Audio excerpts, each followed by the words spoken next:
Hello and welcome to today's video in which we'll be talking about crucifixion, one of the most horrible methods of execution that has ever been used. We are going to investigate the nature of the crucifixion, why it was practiced by the Romans, and who among their citizens was put to death by that method. In addition to this, we will investigate the rationale and thinking behind such a savage and inhumane method of imposing punishment. In ancient times, particularly during the time of the Roman Empire, crucifixion was a method of execution that was used. It consisted of nailing or tying the condemned person to a wooden cross and then leaving them to hang till they passed away. The crucifixion was a slow and excruciating method of execution, and the time it took for a person to die could range from several hours to several days. Crucifixion is an ancient method of execution that has been used in a variety of guises by a wide range of cultures all over the world at various points in time. Although the precise beginnings of the practice of crucifixion are unknown, it is generally accepted that it originated in what is now the country of Iran. In the 6th century BC, crucifixion was practiced by the ancient Greeks and Romans, who also mastered the procedure and utilized it extensively as a means of execution and as a deterrent to criminal activity. Crucifixion was a common form of capital punishment in Roman society, and it is precisely this method of execution that has received the most attention and been the subject of the most debate in more recent times. The first known execution by crucifixion in Roman history took place in the year 519 BC, when 2 Roman citizens were put to death for their roles in a conspiracy to destroy the Roman monarchy. Crucifixion, on the other hand, did not become a popular form of capital punishment in Rome until the 1st century BC. Crucifixion was reserved for the most terrible of crimes, including mutiny, piracy, and murder, among others. As the most severe form of punishment, it was only given to the most serious criminals who had committed the most serious offenses. After being stripped and flogged, the condemned person was then nailed or bound to a wooden cross and left to die of thirst, starvation, exposure, or suffocation on the cross. The Romans held the belief that crucifixion, being a public and humiliating form of punishment that exhibited the strength of the state, was an effective means of discouraging criminal behaviors. Crucifixions were typically performed in highly visible public locations, such as at the sides of roads, at city gates, or on hills, so that the greatest amount of people might view them. The purpose of this action was to demonstrate to those who might be watching that the government possessed the authority to mete out punishment, and that the repercussions of breaking the law were serious. Crucifixion was frequently employed as a method of putting down revolt and dissent during this time period. In times of turmoil, the Romans would frequently crucify large numbers of individuals, including political dissidents, rebels, and slaves, in order to subdue any dissent and keep control over the population. This was done in order to preserve order and authority over the populace. The act of crucifixion was used in a number of different cultures all the way down to the contemporary day, during the time period encompassing the Middle Ages. However, when cultures began to create more compassionate methods of punishment, its use steadily declined, leading to its eventual extinction. Why did the Romans resort to the practice of crucifixion as a method of corporal punishment?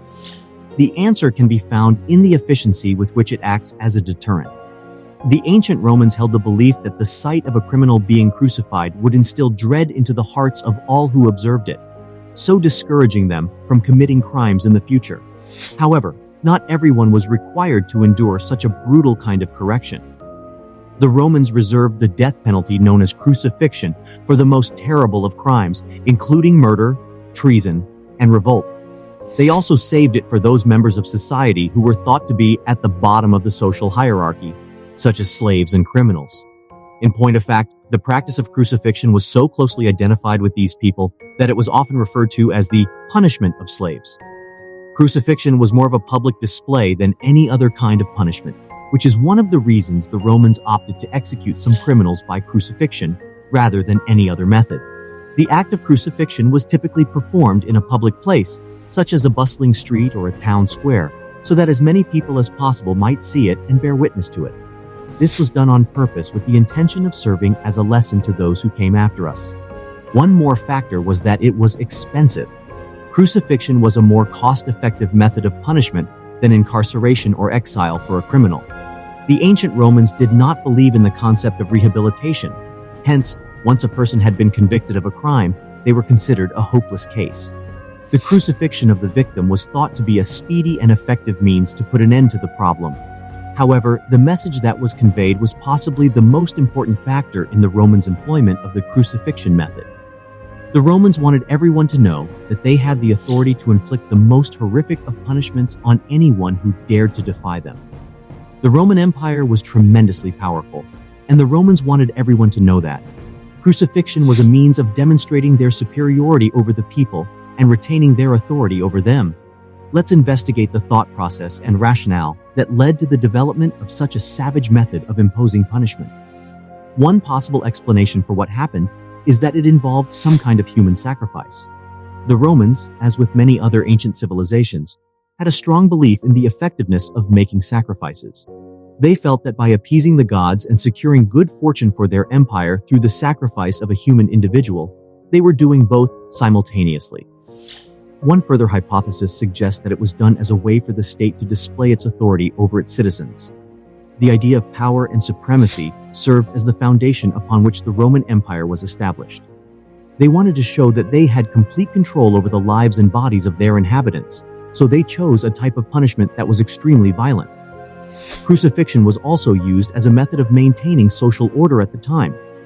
The Romans maintained very stringent standards of conduct, and those who departed even little from the established norms were harshly punished. Crucifixion was a method of upholding these standards and making sure that everyone was aware of what was anticipated of them at all times. However, the concept of justice was likely the most influential factor in the decision to crucify Jesus. The Romans had a strong commitment to the ideal of justice, and they regarded it as their moral obligation to execute individuals who were found guilty of breaking the law. It was believed that individuals who had committed the most horrific crimes deserved to die by crucifixion, as it was a just punishment. It was a method of assuring that justice would be done and that the families of the victims would be able to move on with their lives. Romans, in order to demonstrate their supremacy and keep control over the population of their empire, although it was reserved for the most heinous of crimes, such as treason, rebellion, and murder, it was also employed as a manner of enforcing social norms and exhibiting the strength of the state. In other words, the death penalty served both purposes. The act of crucifixion was not something that was exclusive to the Romans. Other civilizations, such as the Persians and the Carthaginians, also made use of it at some point in their history. The Romans, on the other hand, brought the practice to its full potential and implemented it extensively across their empire. It is essential to keep in mind that crucifixion was not merely a kind of corporal punishment. In addition to that, it was of a psychological kind. The convicted individual was deprived of their dignity and allowed to die in a public place, frequently while being harassed by groups of people who jeered at them. This was done on purpose, with the objective of embarrassing the person and sending a message to those around them. In addition, the Romans did not give a damn about the torment that the condemned individual was forced to throw. They did not consider them to be unique people who possessed rights or dignity. They viewed the individual as nothing more than a lawbreaker who had disobeyed authority and deserved to be punished. It is impossible for us to comprehend the thinking and logic behind such a savage and inhumane method of imposing punishment. However, it is essential to keep in mind that the Romans lived in a different era than we do today and adhered to a different set of ideas and values than we do. They believed that crucifixion was an appropriate and necessary form of punishment. Crucifixion as a method of execution is not used in modern times anywhere in the world. Alternative methods of putting people to death, such as the electric chair and lethal injection, have now taken its place. These techniques are still debatable, but they are much less cruel than crucifixion. In a nutshell, crucifixion was a harsh but efficient form of punishment. The Romans made use of it to demonstrate their power and keep their subjects under control. Although it may be challenging for us to comprehend the justifications for such horrific behaviors, we can nonetheless draw lessons from it and work to build a more just and humane society. No nation today still uses the crucifixion as a form of punishment. A violation of human rights, it is commonly recognized as a harsh and inhumane practice. The legacy of the crucifixion nevertheless endures, and people all over the world are still fascinated and intrigued by its history. Please don't forget to subscribe to the channel, make a comment, and give the video a like if you thought it was informative and interesting. I appreciate you choosing to watch.